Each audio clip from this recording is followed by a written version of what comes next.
In section 4.4, we have two objectives. First, we are going to take the 5 methods that we've learned in solving a quadratic equation, and we are going to determine when it is best to use each method.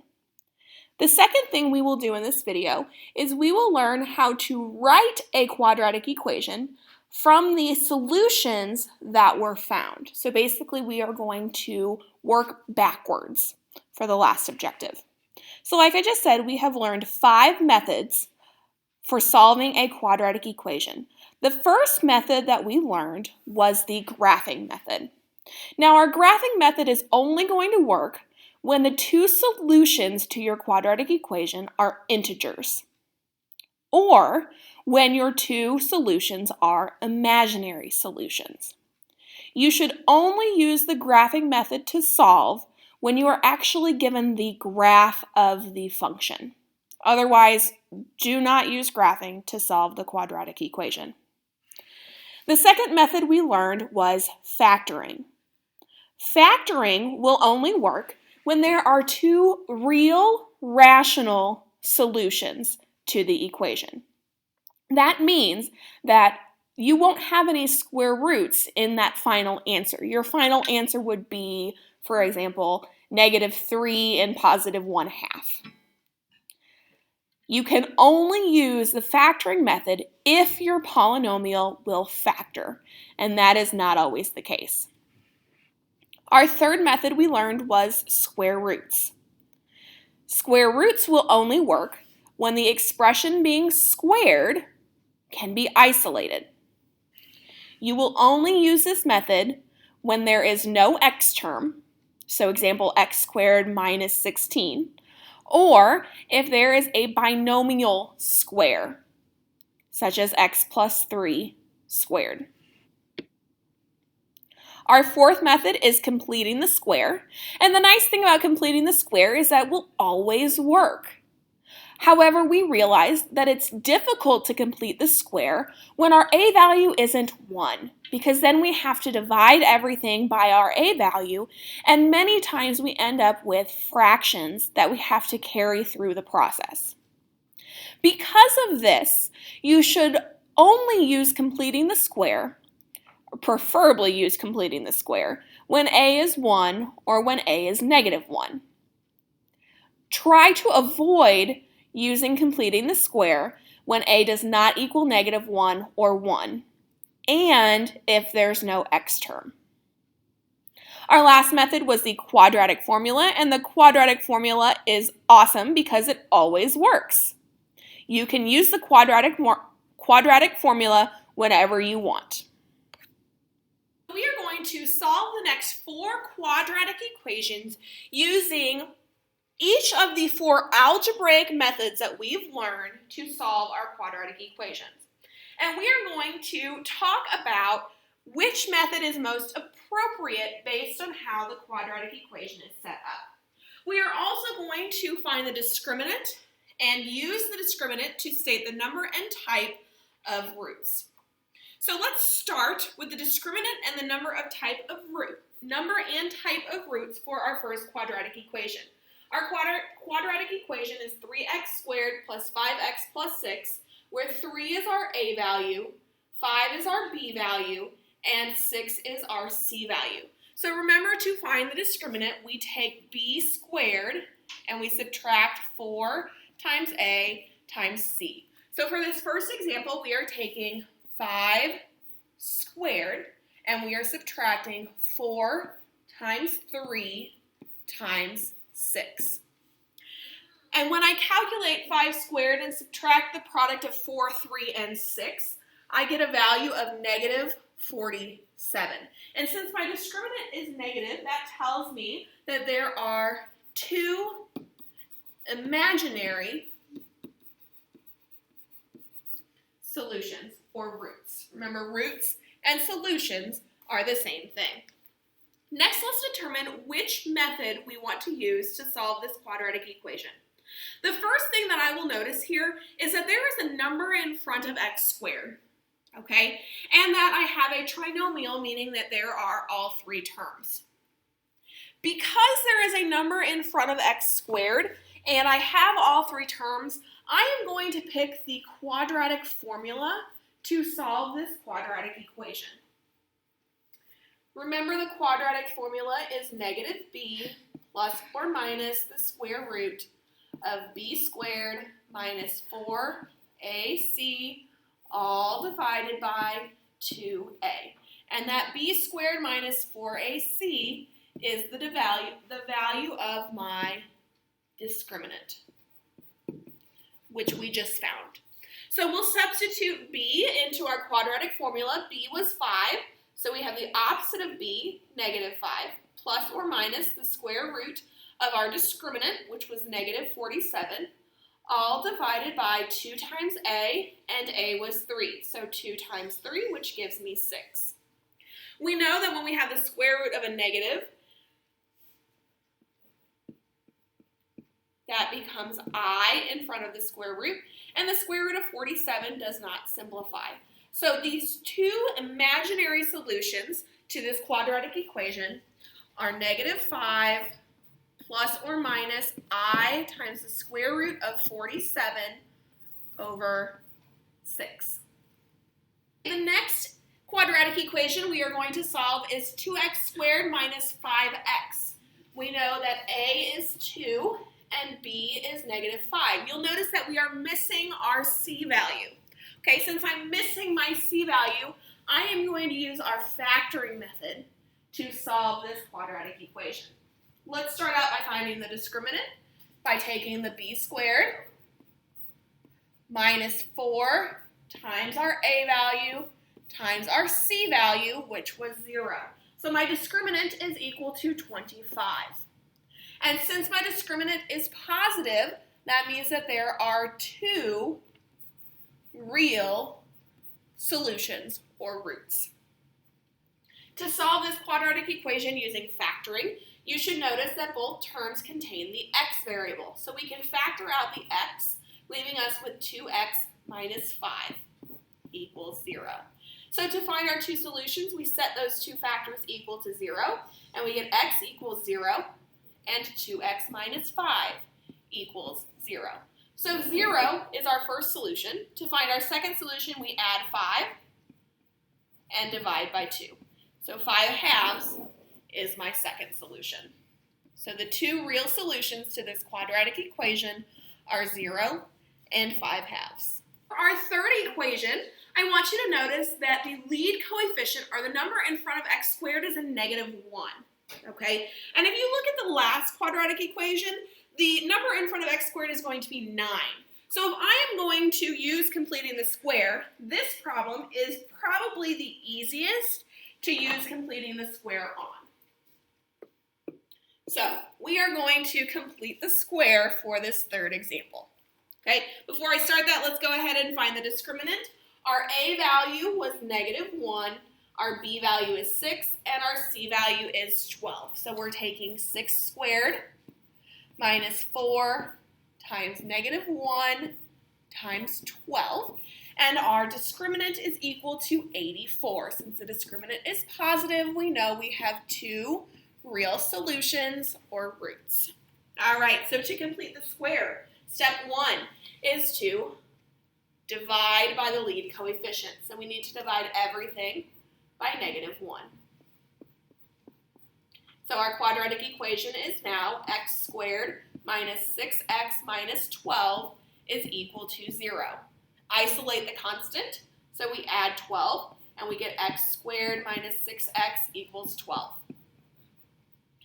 Find b divided by 2 squared, that would be 3 squared, which is 9, and add that value to each side of the equation.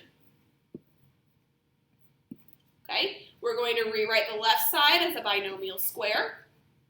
So we take x, we use the same sign for the middle as our b value. Our b value is negative 6, so we use minus.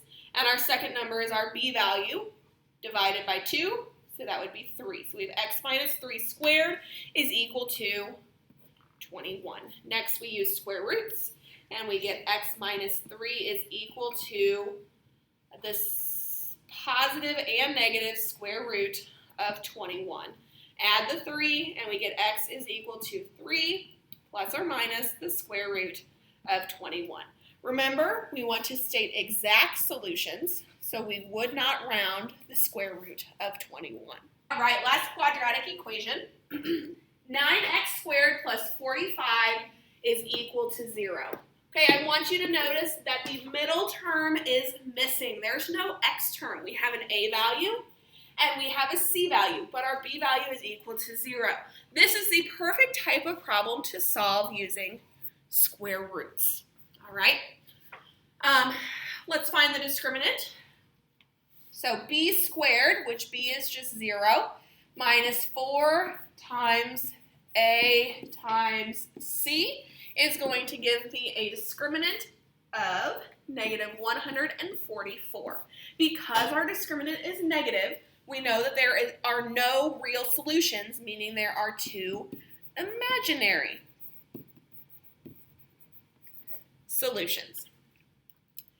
To solve using square roots, the first thing we would do is subtract the 45 from each side because we need to isolate the x squared. So we'd get 9x squared is equal to negative 45. And to continue isolating x squared, we divide by 9. So x squared is going to equal negative 5. To finish solving, we take the square root to cancel out x squared, and we get x is equal to, don't forget the plus or minus, and we're taking the square root of negative 5. We know that when we square root a negative, it becomes I, and we don't know the square root of 5, so our answer would be plus or minus I square root of 5. That could also be listed as I square root of 5, comma, negative I square root of 5.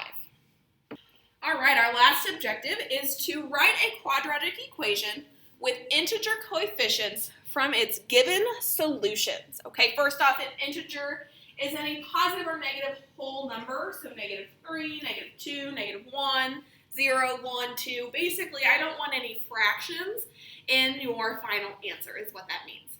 Okay, so to do this, you will take your solutions and use them to write the factor.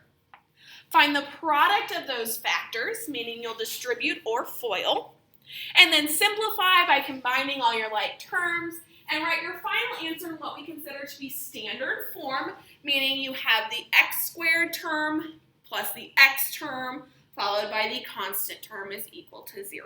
So let's see what that looks like. So if I tell you that the two solutions to a quadratic equation are 0 and 5. So x is equal to 0 is one solution, and x is equal to 5 is the second solution. Okay, we need to take these solutions and rewrite them as factors. So to do that, I need to basically unisolate the x variable. Now, for my first equation here, there's nothing that needs to be done because it's just x equals 0. But on my second solution, I would subtract the 5 from each side to get x minus 5 is equal to 0. So the two factors of this quadratic equation are going to be x and x minus 5. So we want to take x and multiply it by x minus 5. We will distribute, giving us x squared minus 5x. And we will set that then equal to 0. And so the equation x squared minus 5x equals 0 gives us the solutions of 0 and 5. Now, one of my solutions were 2/3 and negative 9. So x is equal to 2/3 and x is equal to negative 9. We need to unisolate the x value.